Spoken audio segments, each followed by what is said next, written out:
I've literally tangled all of these cables up. You're a maggot. It's alright, it's out of shot. I'm just going to leave it.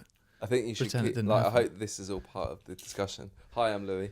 Hi Lou, nice to meet you. My name's Nice to Emil. meet you. What are you calling this fucking podcast? I don't know, I haven't got a name. No idea. Triple XL. Triple XL. Why Triple XL?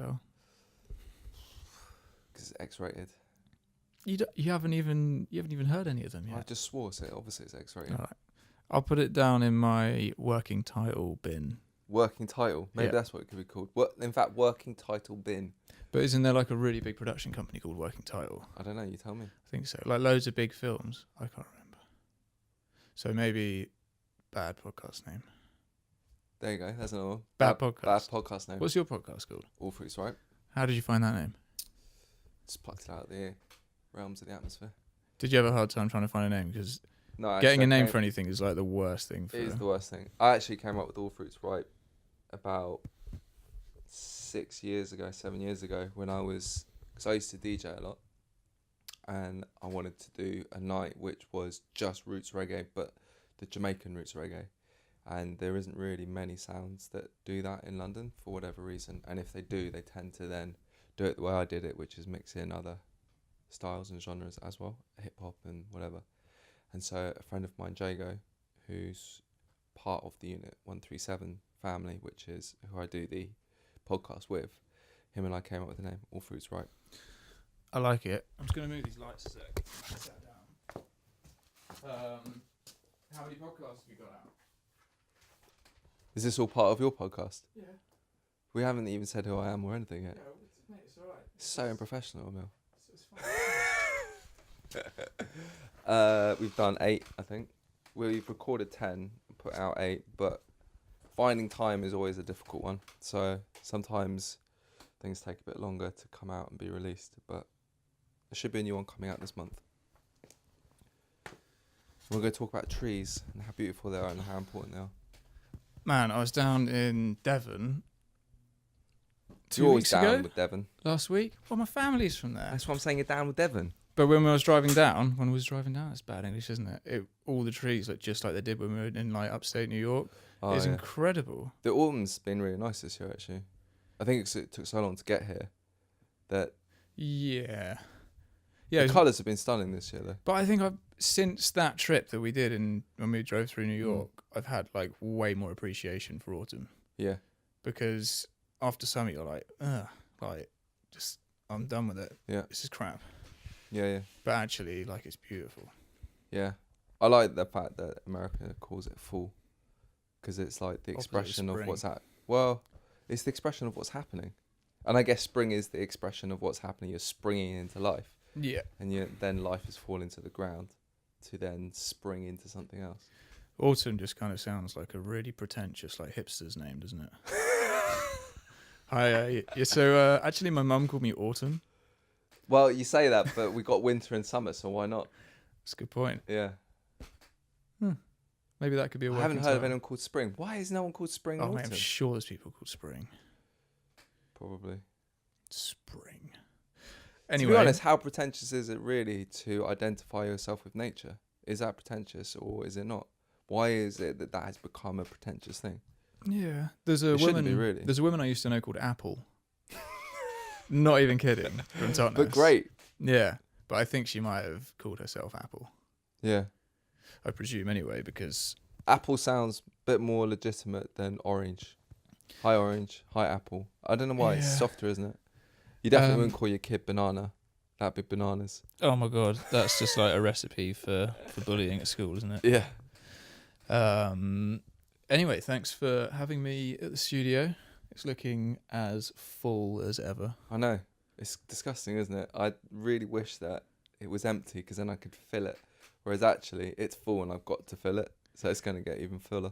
Sharing a studio with you, I think, would be like sharing a studio with tea. Well, talk to the Jasmine about it. She'll let you know how it feels.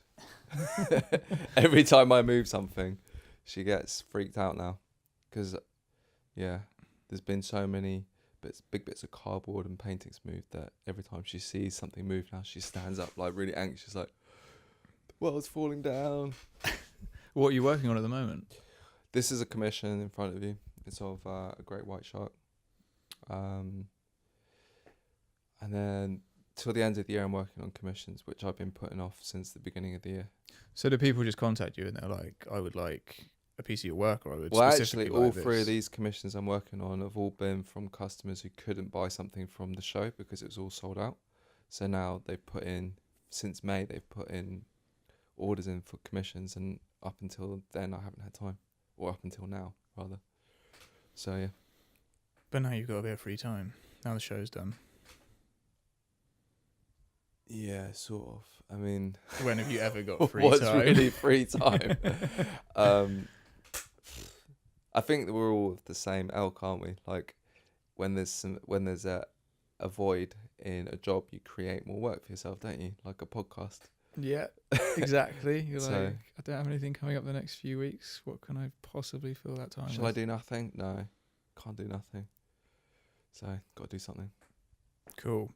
So, how did you get started with all of this stuff? Which stuff? All your work, all your this, art. like as in creating work. Yeah.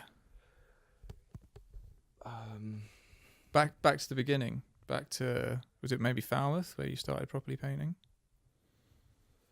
Or even before? I remember reading an interview where you said that you used to graph hotels, abandoned hotels.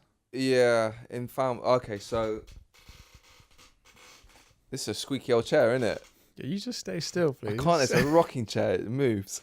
It's a rocking chair I salvaged and put back together, and it's slowly falling Well, you haven't apart done a again. very good job of putting it back together because half of it's missing. No, I want it half missing. Okay, cool. Everything's like, nothing's supposed to be symmetrical and perfect. Mhm. And actually, the imperfection makes it more comfortable, because you lounge. otherwise you got another arm here, and it's like, what this does is it gives you the opportunity to. Okay.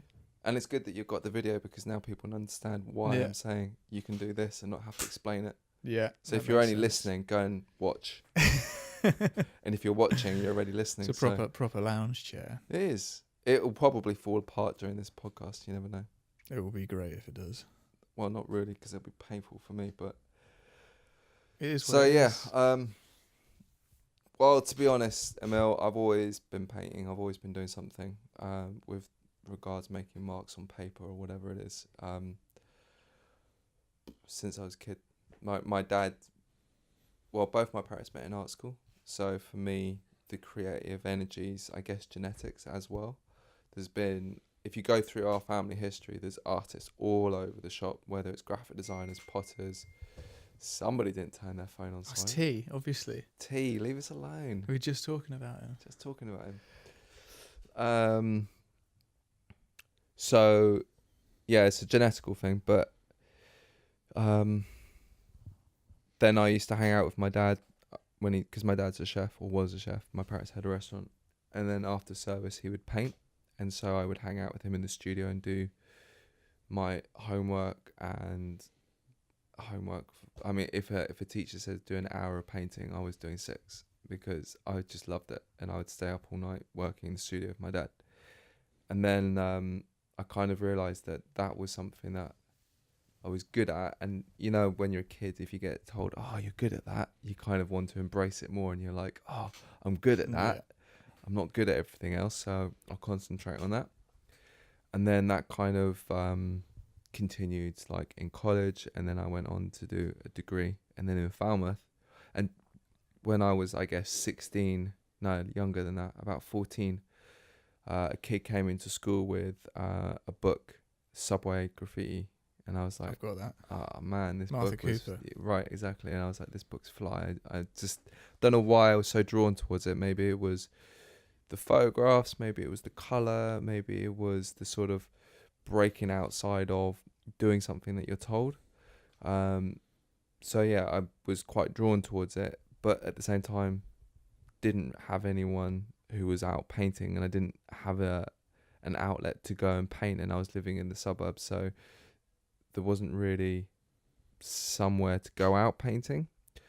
But of course I did find some spray paint, and I went and did a few tags and tried a piece, and it was terrible. And I was like, well, I'm good at painting, but clearly I'm not good at graffiti, so I'm just going to leave that alone. And there wasn't anyone saying, yeah, man, that's wicked. And actually, if I was to look at what I'd done in comparison to what another 14-year-old had done at that time with cheap crap car paint stolen from a garage, then actually probably what I was done was of equal merit to anyone else's. But I didn't have like the peers saying, yeah, keep going. So I just jacked it. And then when I was doing my degree, I started hearing about this Banksy character, and I was like, "Oh, stencils." So then I dug into stencils for a bit, and then this sort of the media was hyping up street art, and so I got into that for a bit. But I was looking for ways in which to cross over like that world with a fine art world with the studio, and then it reached a point, I think, probably the tail end of my second year of my degree, and I was just so irritated with the stupidity that was going on in my studio, like just people talking about nonsense, and I just got so frustrated by it. I was like, so I just packed all my shit up, and then I had a dog then as well, so I went for a walk and just started breaking into abandoned hotels and doing the paintings I was doing in the studio but on the walls of these abandoned hotels, and then taking a photograph and then showing my tutor and going, well, that's what I did this week. And he was like, oh, okay, that's cool. And because I was painting about homeless people, he liked the concept behind putting a painting of a homeless person inside an abandoned hotel, which, okay, it's down in Cornwall. Probably there isn't that many homeless people. But if you was to address that to a city like London, where there's many abandoned buildings and a housing crisis still today, then, the concept behind it was something that he approved. Not so much what I was doing, but the story behind it, and he liked it. So, and then it just kind of continued from there. And then when I moved up to London, I was actually at that point still learning how to use spray paint. And did you move up here because there's a bit more of a scene, or more of a scene? Full stop. There's nothing going down in Cornwall. Not even the abandoned hotel scene? Yeah, the abandoned hotel scene just like isn't took kicking. A dive. Yeah, it took a dive. Yeah, there's like at the end of the day, like you want to. I guess it was linked back into that same frustration as a kid, like whereby there wasn't someone saying, yeah, what you just did was cool. No one was there to say, yeah, that's cool. And I think that humans need someone or something to go, yeah, that's cool. And this is pre-Instagram as well. Like Facebook was around, but I wasn't really using it. So I could have uploaded something on Facebook and maybe you get a few likes and someone go, oh, that's cool. But I think that in the 10 years, or what, probably more than that, I'm lying to myself here, 15 years in between there and now, like, I think that the way in which social media shares and praises what we're doing is like hugely different. And so you can, maybe if I was to have had the infrastructure of social media, then maybe I wouldn't have left Cornwall, because in some respects I'd hide in my studio in the middle of the outskirts of London, and walk in a woodland every day. So I'm not really a part of the city of London. I live in London. I am a Londoner, and I could duck into London as soon as I want to, but yeah, it's kind of, you're separated. Like before, like all social media helped promote the art world, would people have to do more gallery work to get there, particularly like in the stuff that you do?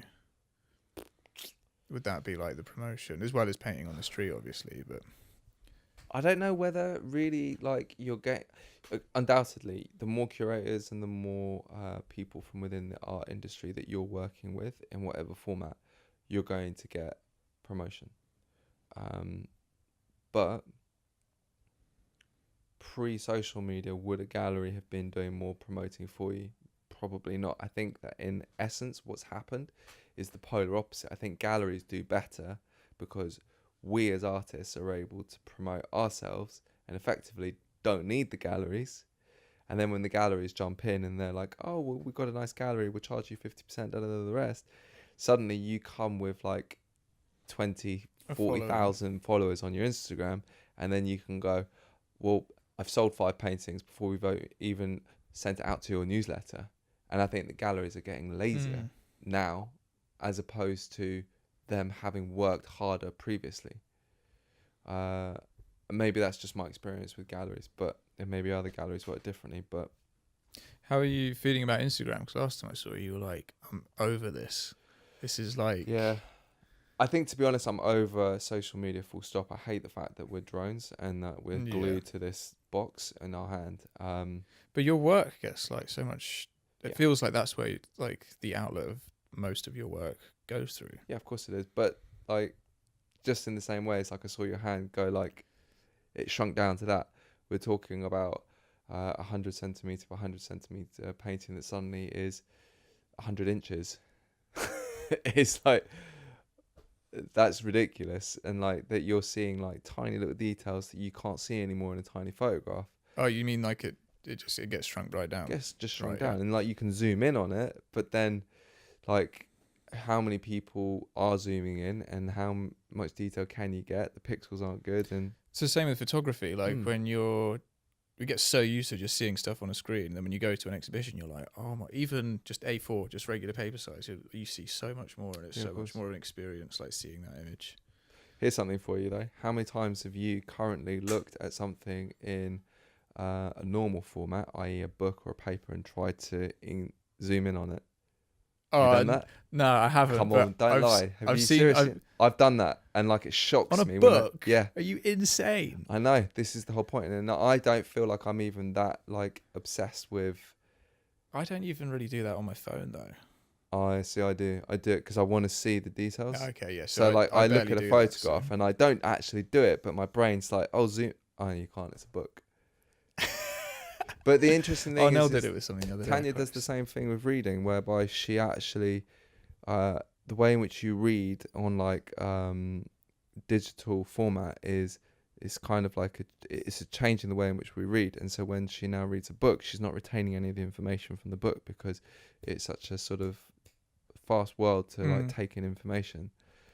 Yeah, I've tried like highlighting stuff in books, and then I just forget the highlighter and I just stop doing it. And then and now I listen to books and I try and write notes on my laptop while I'm listening to them. It's so hard to get the information to just like stick in your head. Jasmine, on your bed. Jasmine's the dog for anyone that's not watching. Jasmine, on your bed. Well, she's not going to sit down a meal if you're stroking All her. right, I'll leave her alone. I was trying to be nice. No, don't be nice to her. Okay. No, everyone needs to be nice to Jasmine. She's our best friend. But give her an inch and she takes 1,000 miles. On your bed, properly. Go on, lie down. Go on. She sat up because I was clicking. Okay. And that's like one of her commands. A thing. Yeah. So when you were painting about the homeless situation, was that maybe like the beginning of kind of the work that you're doing now with the environmental stuff? They're in no way connected. It's different style, different thought process, different reasons, different medium. Everything's different. But I guess one of the things that like I do take from doing a degree was they kind of really drummed it into us to look at what's going on in the world and document that. That's the role of an artist, is to document the world and what's happening. And so I guess that's a similarity. Like, I don't even know why I thought to suddenly start painting homeless people. And actually what I was doing is that I was painting them to look like, do you know the Orthodox Christian symmetry and like compositions? Yeah. They're beautiful. I love them. And so I was using those compositions and making a homeless person grace that.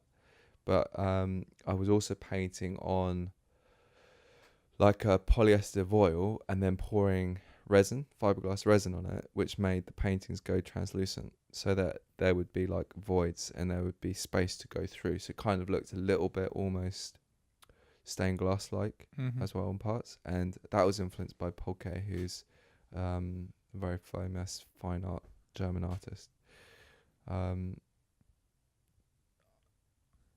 I think that when you're young and you don't really know why you're doing what you're doing, you just kind of just grab at things and you're just like, oh, I'll do that, I'll try that, mix that together. And it's an experimental phase.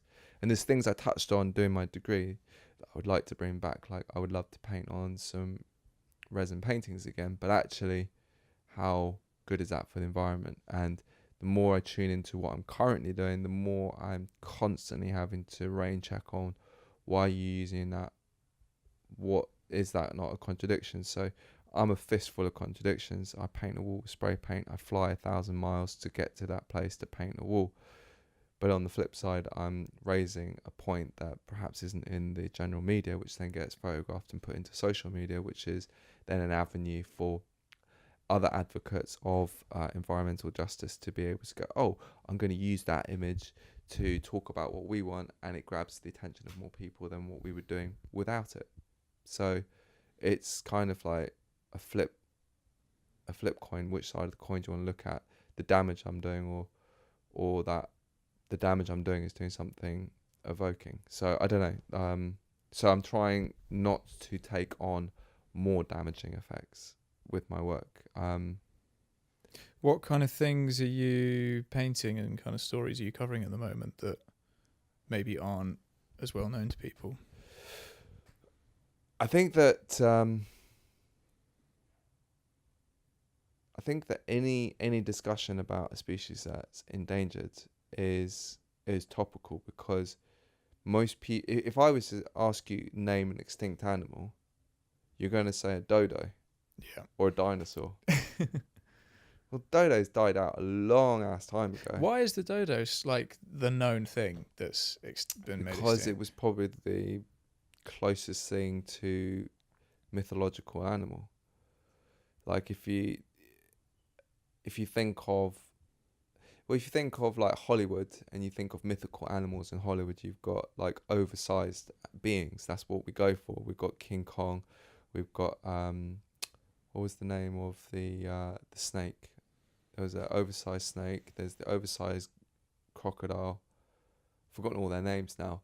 But what about the oversized thing in the sea, the giant squid? Yeah, like we always go for giant things because that's something that's, well, dinosaurs are not mythology, but no one that's gracing this planet who's got like an understanding of who their ancestry is has got any link to dinosaurs. They were way before we got here. Mm-hmm. So for us, like anything that's oversized is, I mean, this is just hypothetical and it's just my point, and thinking about it on the fly is like it's an association to an extinct species, which is, and then the extinct species is kind of mythological, but we know that they're existing because we found the bones. But if we found the bones of a unicorn, we'd love that. Can you imagine? Can They'd you? be like rainbow coloured. Right, exactly. So I think that like the dodo is the only thing that sticks in our head because it's a giant animal, and they're not anywhere near as big as. How big are they? I thought they were just like little like penguins. No, they're huge. Really? But they're not anywhere near as big I swear I saw like one once. Shut up. No, you're thinking of a puffin. Yeah, they look. Yeah, I thought they were like the same size as. I thought they were like this big. No, they're not. They're much bigger. Really? I don't know how big, but I mean, in illustrations, they're illustrated as being ginormous. But I'm gonna have to look this up. yeah, look at that. I mean, yeah.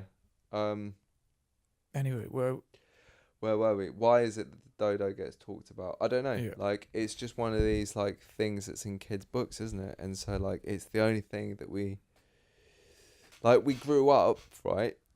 I mean, I grew up in the 80s, you're in the 90s, but we grew up like being told that extinction was a dodo. That's what we were taught at school. Extinction is a dodo and a dinosaur. We weren't talking about all of the plants that were extinct and all the, like, how many people know bananas are extinct? I didn't know the bananas were extinct. Right, there you go. That's my next painting. Well, how are we still eating them? Because this is the second strain. So the first strain was made extinct because of, what it boils down to is monofarming. And what monofarming means is that it's one species. And so if you look at a banana, there's hundreds of species of a banana, but we selected one species of banana, and we chose that banana to be farmed across the whole planet, which means that, and forgive me if at any point I make mistakes on my memory, because that sometimes happens, but sorry, just make it up. Just make it up. Shh, don't know. I know we're recording it.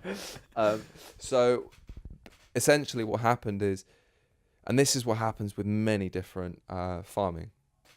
You have a species which is deemed to be the most succulent, the quickest to grow, the cheapest to grow, the less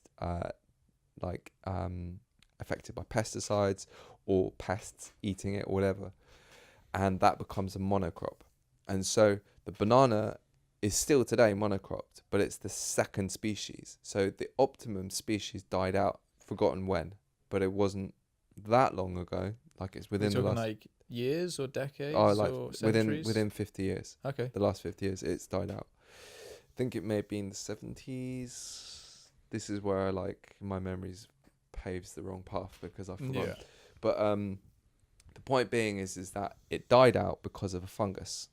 And that fungus they couldn't get rid of. So it wiped out the species.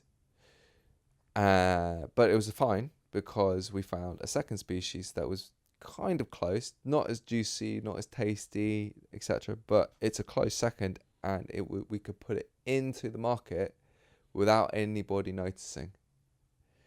And so it looks very similar. Tastes very similar. Tastes similar-ish. Different. But if you speak to your grandparents, if they're still around, they will probably be able to say to you, oh, that doesn't taste the same as it used to. And I know that I've heard this sort of thing being said about many fruits and vegetables and so on. Now, that could be because the way in which we're farming is different, but it could also be because the species is different. I do know that bananas are on their second species. The first one is extinct, and the second one is deemed close to extinction because didn't learn from the mistakes we made in the first place, and we just pushed the second one through on a mono-farming tip again, and a new fungus, which the old one wasn't affecting this species. This banana has now found a new fungus because we're still pushing the same processes, which is unnatural. As soon as humans do something that's unnatural or unbiological to the land, because unnatural is a kind of ambiguous thing to say, but if it's unbiological to the land, then it means that there's going to be a conflict of interest for that living organism. And so what's happening is that species is now being attacked by a new fungus, and it means that the banana is going to go extinct again.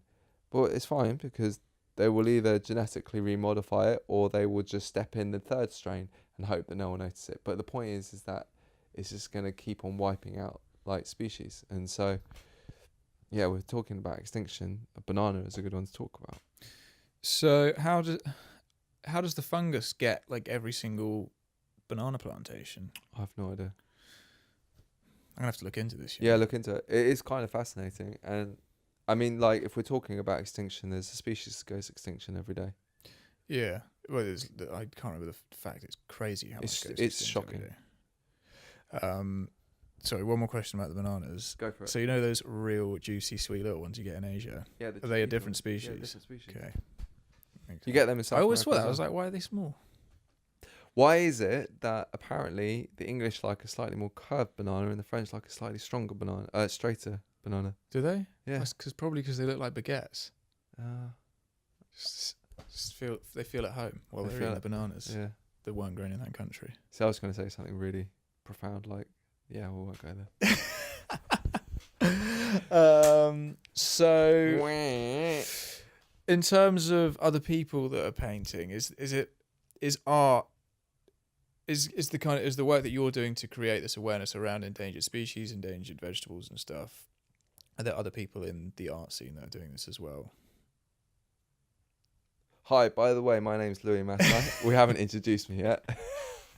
This is Emil Walker. It's all right. You're Hey guys. There's You're no in my need, there's studio no need for in- introductions. Everyone knows who you are. No, they don't You're know. the bee guy. No, I'm not the bee guy. Cut. Edit. Sorry, what was your question? You are the bee guy.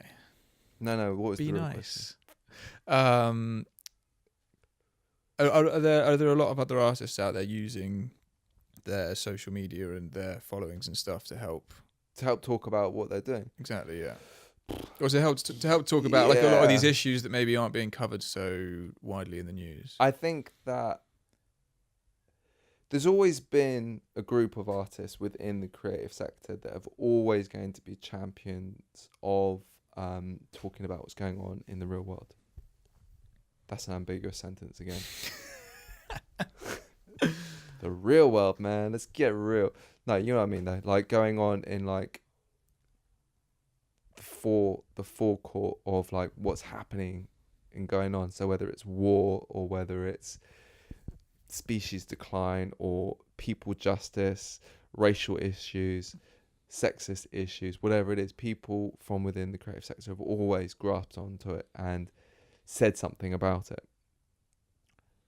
The difference is that there is more people, in my opinion, today that are talking about nonsense, or not even talking. They're producing something that discusses nothing, and therefore, Could you give me an example? I don't want to be a bitch. Okay, no worries. It's not necessary, but essentially, what I'm saying is that there's so much noise going on in the art world that it means that when you do stumble upon somebody who is discussing something of substance, it feels refreshing, but actually it's not the way it should be, and it's not the way it has always been.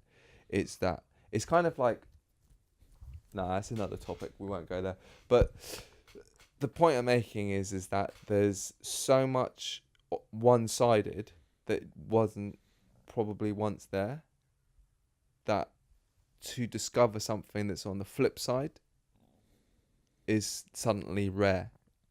But actually there are many, many, many artists out there doing it. And I think, in answer to your question, that because we're equipped with so many more ways of being able to spread the message that we're spreading, and if you're an advocate for something, whatever level it is, then it means that you're passionate about it and you want to speak about it. And so if you're going to put an Instagram post up of a painting which is of social justice, environmental justice, anti-war, whatever it is, you're probably going to fill the comment with some kind of substance, so that when people look at your image, they're not just going, oh, I like that. Well, you shouldn't just be liking it, you should be reading something about it, because then it means that you're accepting the fact that you are the media, and that you have, I think artists have a responsibility, and I don't think, maybe that's the difference between a being that creates and an artist. Yeah, I get that. Yeah, I think, like, I mean, with your paintings, without a bit of context to them, and without knowing who you are as an artist, I think it could be quite difficult to understand what the message is. Right. But once you understand it all, like, everything makes so much sense. All of the little patterns that you draw and everything. Yeah. Paint. That's right. I draw with a brush. So that context is super important. Yeah. I think. So we've been working with the zoo this year. Yeah. You've been painting. Me and T have been filming you. Yeah. I know in the past you've painted quite a lot of kind of like big, I can see like an elephant and there's a shark, and kind of the message in this video is that these animals that are kind of household names and everyone knows that they're going extinct. Well, that's interesting you should say that, because within the context of the pieces that we chose, as in the species we chose, people don't know they're going So that's what I was going to say. So people don't even know they exist. Because you chose these animals that are much less well known, that now people are much more aware of. Is that a route that you would pursue a bit more, going with like the much more unknown? Well, I think that I've always tried to document species that people don't know about. Like, for instance, when we did the tour, like I painted a rabbit. That's got to be an irony in there, right? Yeah. So, like, if we're talking about a species that breeds like rabbits, we have this saying for a reason, because they are plentiful. There's thousands of them. We even invented a disease to kill them. Really? Yeah, that's what myxomatosis is. It was invented by biologists to get rid of the influx of rabbits that were in Australia, because the British flew them out there so that then they could fly out foxes to go hunting. No, sorry, not the foxes. Erase that bit. They flew out the rabbits so that then they could go hunting, because they wanted to continue a sport, inverted brackets for the listeners, when they took over the Aboriginal lands. And so the rabbits then were like, oh, well, this is game on here. This is amazing. Like, we're so easy to live here. So they just bred and bred and bred and bred and bred and bred and bred, and there's millions of them. And then suddenly they had a huge problem. So then they thought, oh, well, because they became conflict for other species. Mm-hmm. So Well, the whole biodiversity is just right, completely exactly, out. collapsed. So then they invented myxomatosis, which is why you see rabbits on the side of the road, like shaking and foaming at the mouth and looking like they're like rabid animal. That's a human disease that we gave a species to be able to control a species that we flew out somewhere that didn't belong. That, of course, spread across the whole planet. That's insane. So that's why myxomatosis is now in the UK. And if you've got a pet rabbit, which I did when I was a kid, you have to get a myxomatosis injection because of what we started in Australia. So, and I may have like got some of those facts wrong because that's what I do, but like that's the general story. And so, like, to then paint a rabbit and say this rabbit's endangered, people look at you dumbfounded and they're like, are you fucking insane? How can a rabbit be endangered? Rabbits are the things that we've been trying to kill forever. How long will it be till the rabbits go extinct? Well, this is just this particular rabbit, and there probably are a couple of other subspecies within I think they're Lapin, isn't it? Lapin. Lapin, I think is their Latin name. Oh, really? Or maybe that's their French name. I don't know.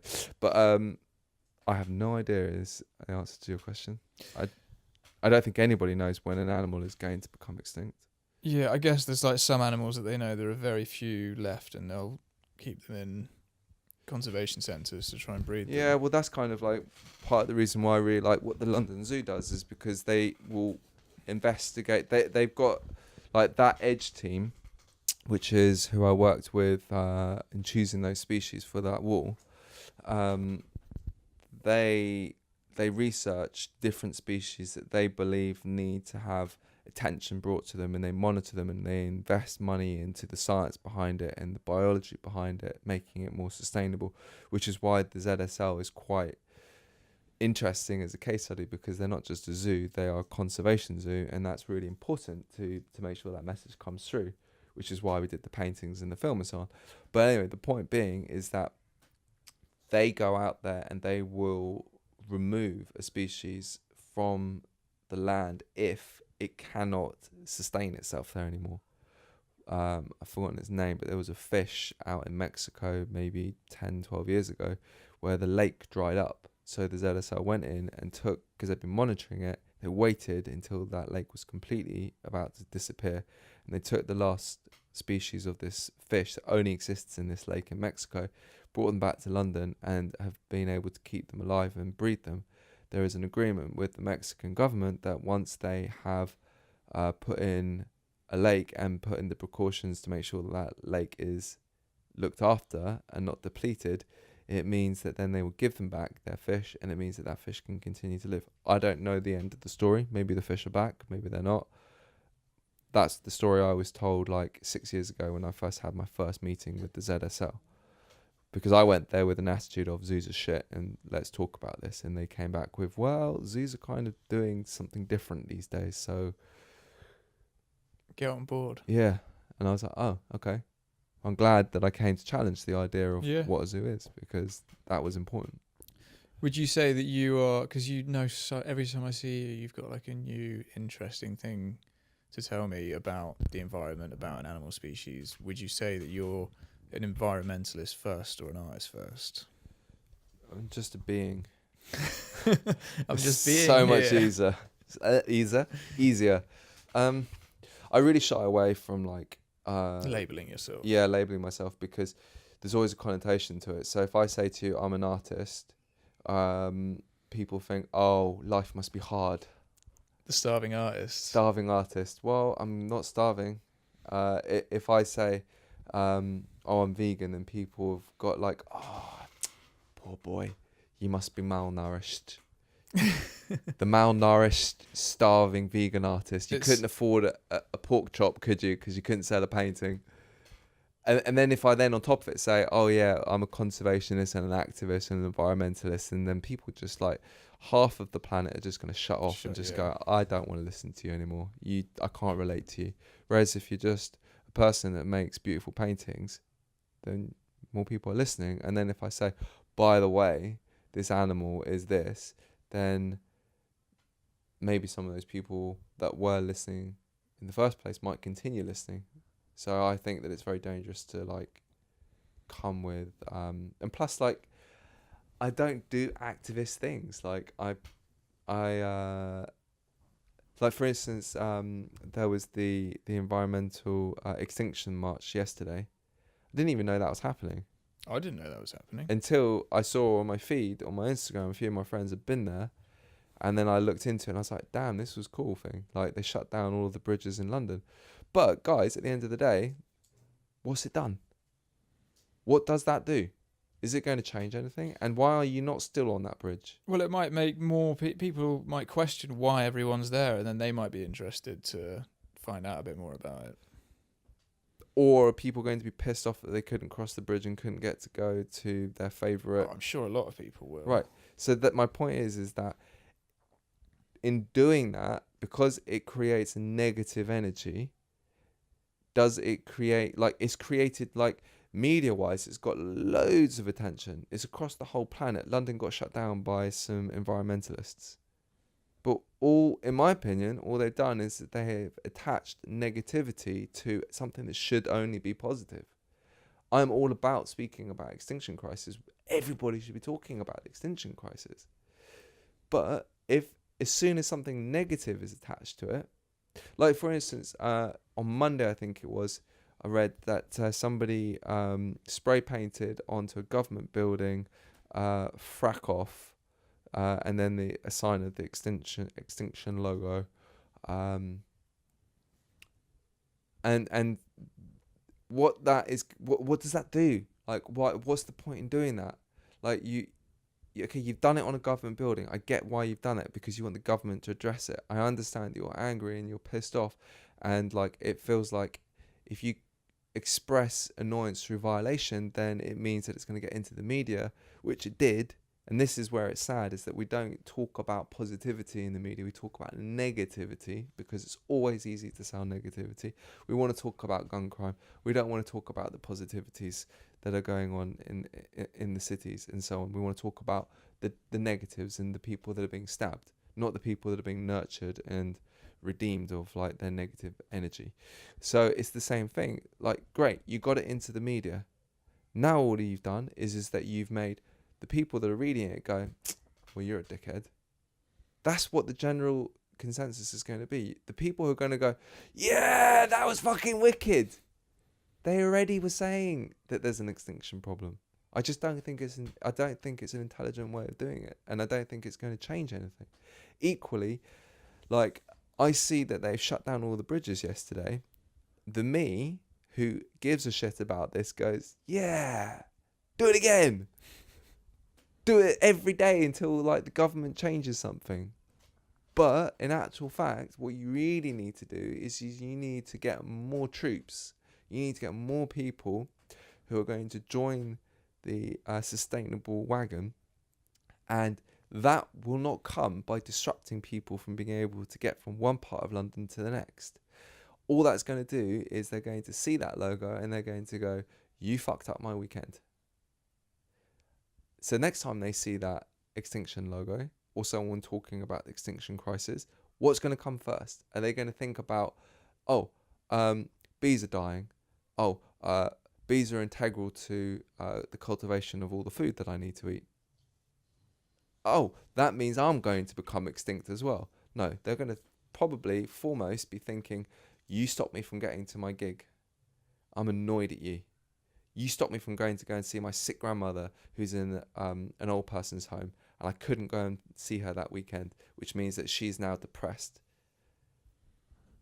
Was there something they were protesting specifically, or is it generally? It was just to raise We the need profile of what the extinction crisis means. They want the government to. I wholeheartedly agree with all of their manifesto and everything that they've done and did.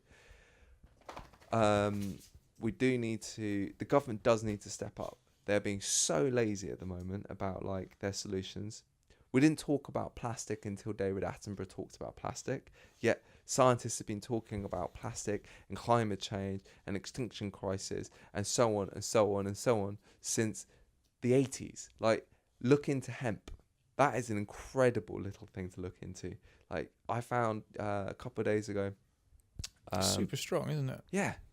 Like, I found out this little YouTube documentary about hemp from the 80s in Australia. Australia seems to be talked about a lot with me today. Have you been there recently? No, I've never been. Maybe I need to go. They like this documentary is from the 80s, which just highlights that we're talking about something from nearly 50 years ago, and it surfaces that Henry Ford, who designed our modern car, made the first car out of, guess what? Hemp plastic. What a bad man. Jasmine, on your bed. We're not playing. Where's he now when we need more of our hemp plastic cars? Well, the point being is that he knew that hemp was a strong plastic. He didn't know. Yeah, I guess he wasn't trying to make something sustainable back then. Right. He wasn't trying. But this is the point, is that everything pre-100 years ago was fucking sustainable. We've only been destroying this planet for 100 years. If what? That. It's just, it drives me nuts. Yeah, it's more than 100 years. It's like probably 130 years. I don't know. But anyway, the point being is that we all should just go and smoke more fucking hemp. Can you even smoke hemp? No, you can't. I remember when I was like 15 and we went on a school trip to Glastonbury tour, and we were like, oh, wicked. We went into all these like illegal marijuana shops and bought loads of hemp seeds and tried to smoke them. What, the seed? Yeah. Damn. Crushed up the seeds, tried to smoke them. We were like, boys, this ain't working. And we were like, yeah, that was a bad idea. Yeah, but even if you'd found cannabis like THC seeds, you would not have been able to get high on. I was 15, right? I was just like, what were you doing trying to smoke at 15? I don't know. You rebel. I know, it's terrible. Without a clause. I'm completely disappointed in myself. Sorry, Louis. Have you seen what the government in Brazil's doing? No. So there's like this really right-wing president that's got it, and he's basically trying to get out of the Paris agreement. Yeah, and basically sell off the Amazon for farming. It's insane. One of my mates has been over there covering it all, photographer, and he said it's it was like, because it was when was the election? I can't remember. It was about a month ago. And they basically had all these private investors that flooded WhatsApp with like fake news and like paid like loads of money, and that's how he got into power. But it was like the Trump thing. Everyone was like, oh, this guy will never get in. He's like way too right wing and Trumpy. Yeah, it's the same thing's happened. It's interesting because I was looking at a conspiracy theory about the Third World War, and Brazil's very much like inside that little video clip, and I've forgotten how the whole logistics of it all happens, but the fact that he's got into power slots very nicely in place with this conspiracy theory. Do you know the one I'm talking about? No, but I can imagine, because they've got like the monopoly on where all of the beef is going to come from for the US. Right. But it's not just that, it's pharmaceuticals, it's everything. Yeah. It's the dairy industry, it's the meat industry, the pharmaceuticals. It's everything that is... and also, like, there's a huge fossil fuels, like, underneath the Amazon as well. So it's like, that's just where they need to be. You have to send me that clip.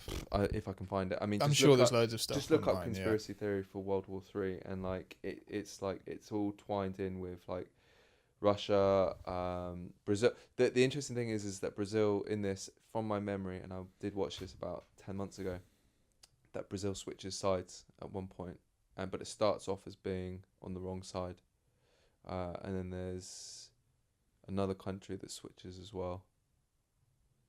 Or maybe Brazil was the other way. I can't remember. But anyway, the point is that Brazil is like in a different way to the first two world wars. Is that South America was just a place where, well, Argentina was part of it actually. To eradicate what I just said, like talking nonsense again. Maybe that's what you should call the podcast. Nonsense. Louis talking nonsense. No, don't like hail me. I'm just saying like nonsense. No, talking. just this particular episode. It'll just have its own little byline. Byline. How long Yeah. have we had? We're on almost about 50 minutes. Have you been to Brazil? Never. I want to. There, you would You've hate been, it. haven't you? Yeah, they literally give you cheese with everything, and Oh, like they don't go skimpy on it. They give you like a block of cheese. Really? Yeah, it's insane. Wow. Not good for a vegan or a lactose intolerant person, which is Arnell. So when are you going to do your vegan cookbook? Shh. Don't tell. Oh, is it out? one. Is it coming out? No. I'm a long way off it. I've Is that a started. secret? Sorry. It's a secret. Sorry, the only people that are going to listen to this are me and you. Don't teach the vegan style. Is that like a slightly Asian vegan accent you were doing I there? was doing the Wu-Tang Clan. What's a vegan accent? A vegan accent. Yeah, I like the fact that I totally missed that. Jasmine, you seem to be up off your hound hide again. Go sit down. Come on. Lie down. Because I could. I've started doing it is kind of in motion in the sense that I was in Berlin for a month residency at the Urban Nation Museum for contemporary urban art. That's a mouthful. It's another mouthful, and it's another way to shy away from calling it art, and we got to like brand it, but that's what it is now. Contemporary urban art. I really like the photo of you sat with Jasmine and the Oh yeah. trophies. Yeah. That was a shot And- taken by Nika, awesome photographer. So on that residency, we were given a whole apartment, which meant that I had a kitchen, which meant that I was also sharing a building with 11 other residents who were artists, and so I invited as many as I could cook for people to come up. They'd tell me what they wanted to eat, and I would make the vegan version of it.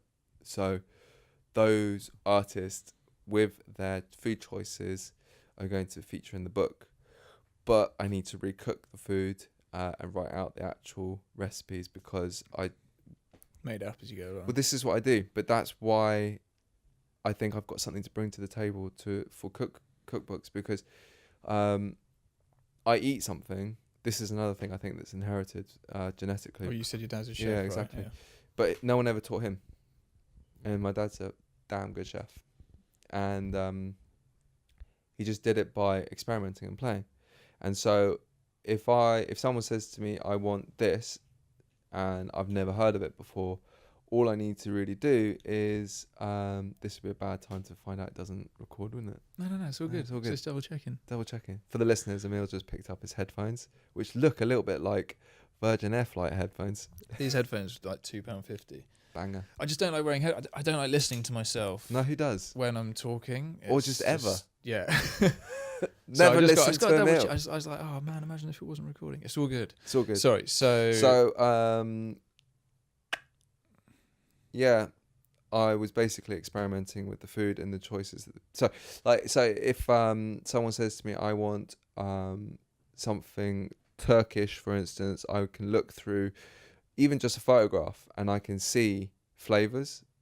And if I read the recipe for like ingredients, there might be a couple of things in there I wouldn't have thought of. And I'm like, oh, that's a nice idea. Then I close the book, close the laptop, whatever it is. And then I go to the fridge, I look what I've got, I look in the cupboard, and then I'll go down the shop and grab a few extra bits, come back and play. And then I'll do that first round and I'll be like, that worked, that didn't work, let's try again. And eventually, like 3 or 4 times down the line, I've got something I'm remembering cooking more. And it's like, I've not written it down, but like, that's the thing I'm trying to hit each time. So now what I've got to do is totally reprogram my head, and I've got to now go, right, you got to write down what you're putting in, and now I've got to go through that experiment of going, right, it's 2 teaspoons. Oh no, it wasn't 2 teaspoons. Now I need to do 3 teaspoons, and then I'll get the recipes to how I want them to be, and then someone else can read it and cook the same thing. So yeah, it's an interesting journey. It'll take me like, I'll have to stop painting for probably 3-4 months and just be in the kitchen playing around with ideas, and I'll think up new stuff that I hadn't thought of before. So I'm kind of excited about it. But the idea behind it is to fuse art and food, because for me they're both a form of art. And so I'm inviting, there'll be many more people from within the quote unquote street art movement, the urban contemporary urban art. So many pretentious words. I know. Yeah, because I mean, like when we did that 2-month tour in the States and we were vegan, I was like, the food you were making was incredible. I was like, I don't eat meat anyway, so it wasn't a huge transition for me to cut out essentially just dairy. Poor T though. He still blames me for like his bad tummy, I think. Yeah. Well, it is all your fault. It is my fault. Yeah, exactly. But yeah, I would love to have a copy of your new latest Louis Masai first edition cookbook when it's out. Well, it's going to have to all be raised via Kickstarters and crowdfunding, and which is a good way of doing it, I think, because it will then collect pre-sales before they've even come through. Yeah. So I've got to write it first. Yeah, that's the thing, isn't it? Yeah. Another project for the future. Do you think... Yeah. But you know what, though? It's going to be starting next year, 100%, because I'm going to start painting things that are of correlation to the book. So, for instance, I'm going to be starting it this year, because before the end of the year, I'm going to go and paint a banana in Penge. Why Penge? Well, because I've been asked to paint a wall in Penge. Oh, right. I feel like there's a specific wall that used to have a big banana tree next to it, and I just really want to paint that. Yeah. Don't you find it interesting, though, how, like, you'll walk past, you see it more in Cornwall, but, like, a patch of banana trees in the UK, and you're like, oh. Well, like the big leaves. Well, they are banana trees. Yeah. They never get to fruit. They flower, but they'll never fruit because right. the season's not long enough for them. Not hot enough. But yeah, I'm going to paint a banana in Penge, and that will then feature in the book, and I'll write like 4 or 5 different banana recipes, and I will be able to then talk about banoffee pie. I'll be able to talk about the banana crisis within the book. So for me, so it'll be like an educational there you go. aspect to it as well. There you go. Because I don't for me, I always find it interesting how I do it, and I'm sure everybody does it. Your coffee table book, i.e. everything that is related to street art, goes in one part of the house, and your cookbooks go in the kitchen. Your cookbooks get covered in flour and all kinds of stuff like that, and the coffee table books never get brought out. Well, I want to change that. I want your cookbooks to be on that shelf, and I want your coffee table books to be in the kitchen, and both of them to be covered in flour and both be used. And so I'm fusing the two reading worlds, and hopefully that way I can inspire some people who would never have cooked vegan to cook vegan. Equally, there's quite a high likelihood that you're going to have to cook for a vegan friend at some point, and now you will have a book that will have a recipe in there. Equally, it would be nice for more people who are conscious about what they're eating and want to have a vegan cookbook, who may never have looked at street art, are suddenly going to become interested in public art. So it's a nice way to influence two worlds at the same time. Have you had one of those Impossible burgers? What is that? It basically just everything about it looks and tastes like meat, but it's vegetarian. Well, we had one of those in the States. Yeah, T never stopped going on about it. Yeah, I've had a fake McBurger. Big Mac. Dude, what the fuck? McDonald's, McVegan. But it's insane. I had a couple when I was over there recently. Did you? You went there? Huh? You went and had a McVegan? No, not that place. These ones are branded like the Impossible Burger. So it's it's almost like a fad in a fad of veganism. Yeah. But it's if somebody ate that had no idea that it wasn't meat, they just wouldn't know. You ready for this? I'm ready. Things come in trios, right? In Australia, there was a burger bar that never announced that they were vegan. And they just sold it as meat. It was, yeah, and it not as meat. They just never put what their ingredients were. They were just like burgers, chips, fast food, basically. And it was the most, I forget where in Australia, but it was the most successful because it was a late night place as well. So everyone would come there after being drunken at the bars and so on and so forth. We're going to go for a walk in a bit, Jasmine. Relax. Never do a podcast with a dog in the room. And they were the most successful fast food place to go, and they were 100% vegan, and nobody knew. Wow. And suddenly everyone kicked off about it because they suddenly found out, and people were outraged by it because it was not being honest. How did they find out? Well, I don't know, even like maybe someone was like, what's the ingredients? You're not labeling the ingredients or something. Or maybe I don't even think That's they're crazy that they were outraged when they were happily eating it. Right. My point exactly. Another Australia story. Another Australia story. That's mad. Tour of Australia next? I'm down. I was born in Australia. Wait. Yeah, in Perth. Whenever I say that to an Australian, they're like, oh, so I'm sorry to hear that. Apparently Perth's not that cool, but... Well, we're not going to be prejudiced. Mate, I'm down to go anywhere. Perfect. Let's do it. Let's do it. Can we get a boat there? We should drive most of it through the Middle East. You want to drive across the ocean? That's why I said most of it. I thought that was a country. Yeah, man, I'm down. You let me know when, and I'll be there. Well, I think we've both got enough projects on the go at the moment, so let's hold fire on it. But yeah. I mean, it's not going anywhere, so Yeah. we're good for a bit. It's not sinking just yet. Climate change will change that, though. So you were telling me that you were thinking about moving out of London, possibly. Stop bringing up all my secrets. Okay, what? I'm just wondering. Look, our friendship does not have to be aired. All right. Can you just tell me why you want to move out of London? Because I'm thinking about moving out of London. Yeah, as well, so I no, thought to be it'd honest, something like interesting. I never wanted to live in London. I wanted to be in London for a period of time. I thought to myself, 5 to 8 years. I'm on the outside of 8 years now. And so the closer I got to 8 years, I was like, I don't want to be here past 10 years. I miss the ocean. I'd like to see the ocean every day again. The air quality's crap here. And that's like even in Sydenham, like where it's like a bit further outside of the congestion zone, but it's still like it's not good quality air. You're kind of lucky here that you've got woods, totally. Yeah. huge park. Mate, I'm totally... Whenever I come and see you, I'm like, this is not London. But it is. But it is London.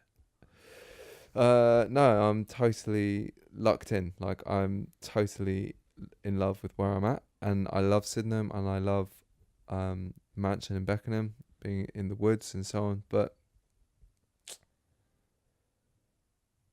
it's, I guess, like essentially, it's definitely a lot to do with the air quality and the pollution, but it's also a lot to do with the money. Like it's just so phenomenally expensive to live in London, and I'm just sick of paying a landlord to not fix problems, and it costing me so much for that privilege to say that I live in London.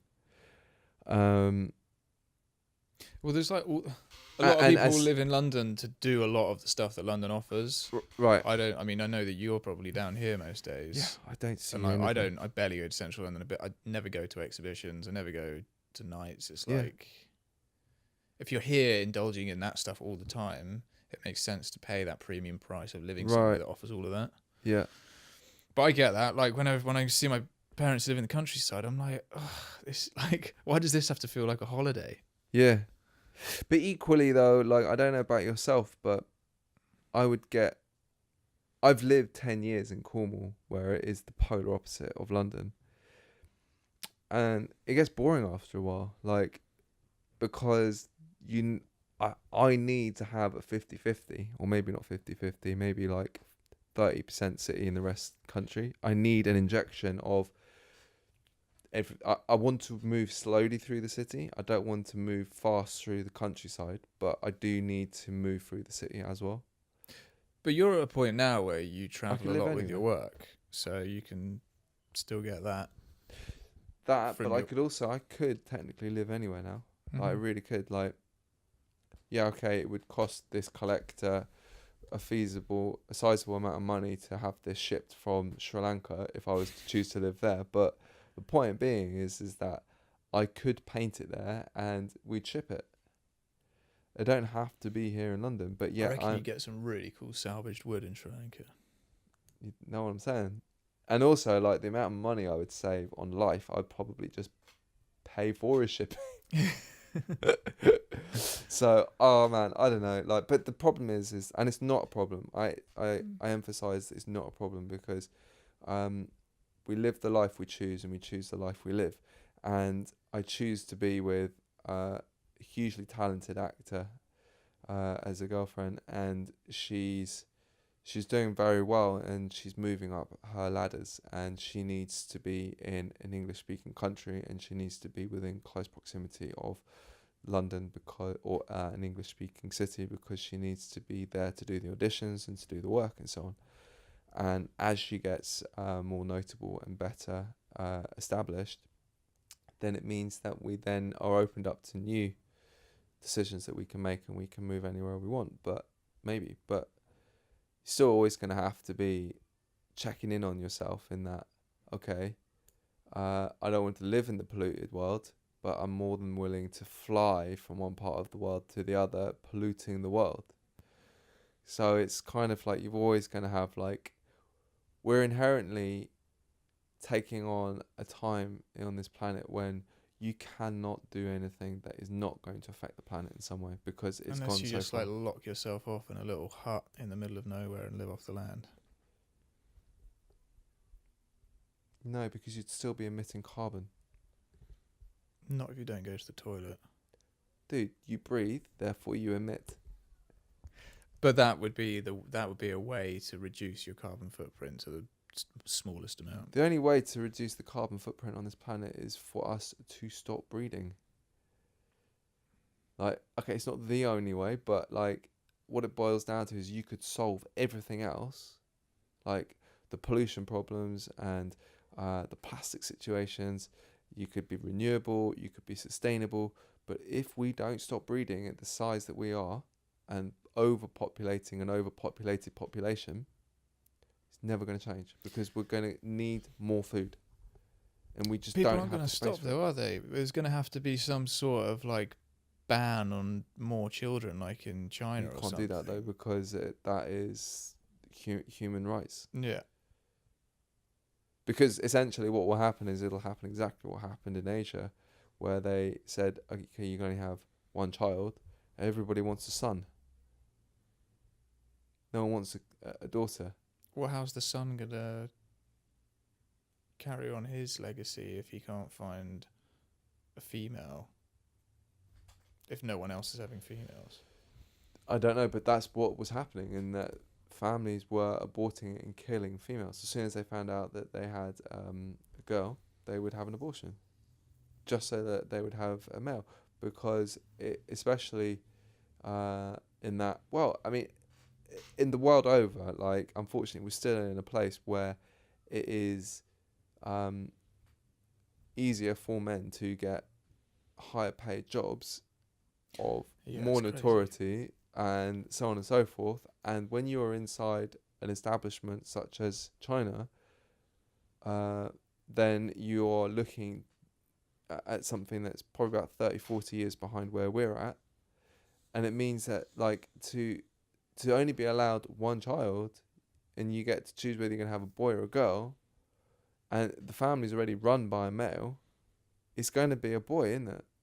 It's just like, you just got to add up the maths. And so you can't do that. Like, it would happen the world over. People would, like, start dictate, like, there would be, like, abortions would just go through the fucking rocket, through the roof even. When are you going to start painting about that? What, people? Yeah, people being. Do you know what? Cause That of is my carbon. biggest art piece. The fact that I don't paint people is a piece of art in itself. There you go. All right, that's You've heard it here first on the No Name podcast. It's happening. It's coming. What have you got coming up?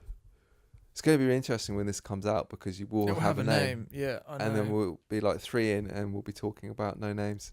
Yeah. So sorry, everyone. I'll just every time you say no name, I'll drop the name of the podcast over the top. with my That's voice. such a good thing. Yeah. You could like, once you got your skit down, you could just be like, it'd be like a sound system thing, which would be appropriate for me because I listen to so much sound system music. Yeah. We're just like dropping a jingle.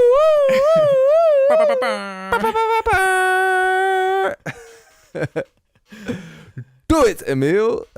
It's alright, I'll sort it out. Yeah, what have you got coming up, man?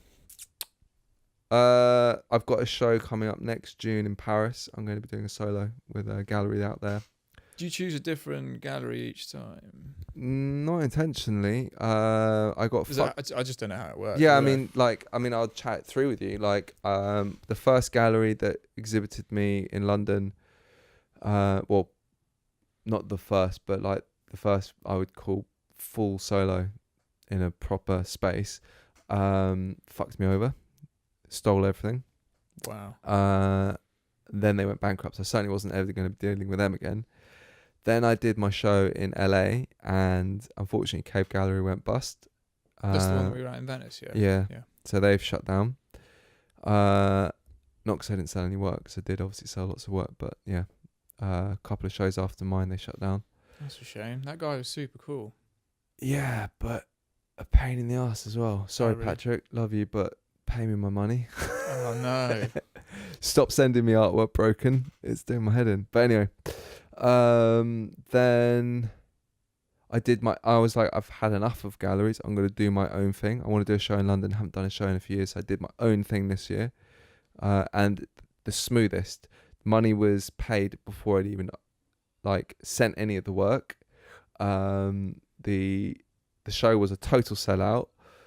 Everything ran smooth as clockwork. Yeah, my And it was auntie went and she said it was amazing. Yeah, I mean, it's just like bam, everything I wanted to do was achieved. So then I went to Paris earlier in the year, and someone said, "Oh, you should chat with this gallery, Next Street Gallery." So I did, and they said, "Yeah, we'd love to do a solo with you." So I was like, "Okay, cool." So it remains to be seen. Let's see what happens. And then after that, I'm going to be starting working with a gallery in the States who've got a gallery in California, in San Francisco. Actually, I think they're in Oakland. But anyway, in the Bay Area, and in New York as well. Wicked. So that's going to be cool. Sounds like you're keeping yourself real busy. Yeah, we're booked up till 2020. But there's space in there to like do more things as well. Yeah. Nice. Have you got any advice for some aspiring artists and conservationists that are maybe coming down a similar route to you? I don't think it matters what you're doing. Just believe in yourself and know that it's a mixture of things. I couldn't say I've got to where I am because of one thing. I can tell you that I work really fucking hard. But then you can be the hardest working person and get nowhere. You can be the most talented person and get nowhere. You could be neither of those things and get everywhere. So it's an amalgamation of different things. So you got to really have your finger on many pulses. You got to be approachable. You got to work hard. You got to have some level of talent, even if it's to be talentless. That's a talent. and just make people believe in what you're doing. Like, I look at some art and I think, how the hell has that artist sold so many paintings again and again and again and again? A, they're boring. B, they're done really badly. And C, why? But yet people buy them. And so if someone's buying them, it's because they've been convinced that it's worth investing in. So that in itself is an art. So just whatever it is you're doing, believe in it, because that's what will carry you through. Believe in it where you can see yourself, because we have an ability to tap into more energy than we're using. And I believe in that wholeheartedly. Like, our energy is infinite. And when I want something, I position myself in my state of mind in that place. and I concentrate on it through everything I do until I reach that place. And if I don't maintain the thought, it's because it wasn't worth investing my energy into it. So I wanted to do that tour of the States, and I never stopped thinking about it. UNT kind of was like, Louis never going to do this. And the next thing you know, I've done it. And I don't know how we did it, but we did it. And then I was like, I came back and I thought, I want to travel as much of the world as I can. Just want to travel. I want to paint everywhere. And I couldn't stop emails coming through inviting me to different parts of the world. And then I was like, damn, I haven't been at home. Carbon emissions been pretty horrendous. It's a bit of a controversy there. Maybe I should stick to Europe. This year I've just been in Europe. So it's like, you got to forecast what you want. I forecasted I wanted a sellout show in London. I got a sellout show in London. But it's not because I'm a hard worker. It's not because people think I'm talented. It's not one of those things. It's a mixture of everything. And then I had to have a team on board that believed in what I believe in to make that project work. In the same way as there had to be a team on board to make the Art of Being tour work. Otherwise it wasn't going to happen. There was must have been about 30, 40 people inside that project.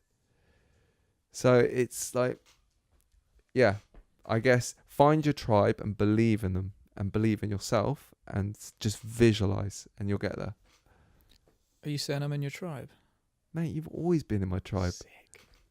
You're in my swarm. I remember when we were like semi-planning the trip, and then then you ended up just like doing everything, and me and T were like, yeah, still not gonna happen. Then you were like, flights are booked, boys. I was like, oh shit. Shit, he wasn't joking. We're actually doing it. Yeah, I don't fuck around. When I say it's gonna happen, it's gonna happen. So Australia's gonna happen, yeah. Oh no, I'll definitely go to Australia. I'm half playing with it being a tour, but like if you're going to fly out for 24 hours, then you might as well stay there for a while, doing that tour was great and terrible all at the same time because it was. Well, you learn a lot from everything. You learn so much from it, completely. It was too intense. It's too long to be away from family. So, I mean, like. It was great for you because actually you were able to spend more time with your girlfriend who lives in the States. T was single at the time, but 2 months away from Tanya was just too much, and from Jasmine. So I couldn't take Jasmine out to Australia for 2 months, but Tanya could come, but maybe 4 weeks, 5 weeks next time. But yeah. Yeah, you worked pretty hard. I was like struggling to keep up with you. Yeah, but that's because you were driving. I was sleeping when you were driving. I can Yes. drive now though. Can you? You passed your test? For over a year, mate. Seriously? I could actually drive in the States now. Well, let's do it again. You can drive the whole thing. I haven't driven a car for over a year. I passed the test and never been in a car since. Congratulations. For the listeners, that was a fist pump. I'm so happy that you've done it, because you're like, yeah, boys, I'm definitely gonna pass my test, and then we're like, we've got like 3 weeks. You're like, yeah, I'm gonna do an intensive course, and we're like, yeah, you sure? You're like, yeah. Definitely didn't.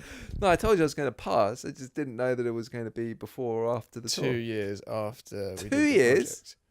No, I passed it a year and a half ago. All right, well, now it's 2 years after the project, so same thing, really, isn't 2 it? years does not feel like. How long ago does it feel for you? Well, it feels like last summer, but then also I watched one of the episodes this morning, and I was like, wow, that feels like ages ago. Yeah. Mainly because I'm like looking at how much I feel like my work's progressed in the last 2 years, and I was like, oh, I would have done that differently, but Yeah. it's always going to be like that. Yeah, of course. But oh man, it was such a wicked tour. Yeah, it was good fun. So where can people find your work? Just Google Louis Masai and you're going to find all of the different avenues. There's websites, Instagrams, Twitter, Facebook, although don't reach me on Facebook because I'm just not using it. Bun out Facebook. Yeah, Facebook's just Well, you know what? Again, it's another great contradiction in life because now Facebook owns Instagram. So inherently, by using Instagram, you're still supporting Facebook. yeah, but it's more just like I use Facebook a lot to like find people to fill the desks in our studio. Right. And So that's it's almost like a gum tree now. that's all I use it for. But when I go on it, I straight away I'm like, oh, it just takes me to the feed, and I look through and I'm like, this is exactly why I don't care about this anymore, because there's just nothing interesting, and it's just like people just like, oh, I'm on holiday, oh, I'm here, I'm there, and it's like, cool, good for you. Like I don't need to see it. Well, I feel like that on Instagram a lot as well. I mean, you do get to choose who you want to see. No, in fact, you don't. This is why I'm pissed off with Instagram recently, because I've got more followers than I've ever had before.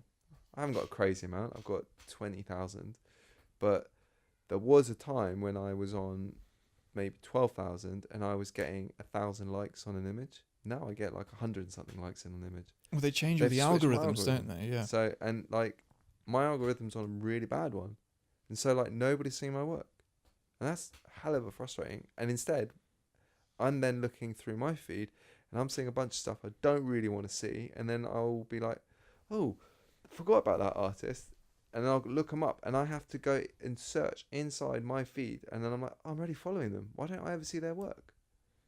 So the stuff I would like to see, I'm not seeing, and instead I'm seeing stuff I'm not that fussed about, and a shitload of adverts. Yeah, I mean, I stopped using it ages ago, and I kind of want to use it again, but I don't want to use it again because of that. You're like, Yeah. if I could just see, I mean, you basically just have to unfollow everyone except for like the very few amount of accounts that you want to see the work or the people or whatever they're doing. Right. Because, yeah, I get that. I'm like, oh, I wonder what, like, I must have unfollowed this friend because I haven't seen what they've been doing for like the last year. Then you click on their profile and there's just streams of photos, but it never shows you those. So it used to go in chronological, so like you just see like Every photo, and like. But I guess too many people people follow too many people to be able to Well, it see all of means that. if like I guess like what that was doing is if I posted 50 images a day, then I'm constantly going to be in someone's feed. Or so what? Just watch me. Let it rain. All right, we'll finish it there, man. Thanks All for right. getting involved. Give you another fist bump.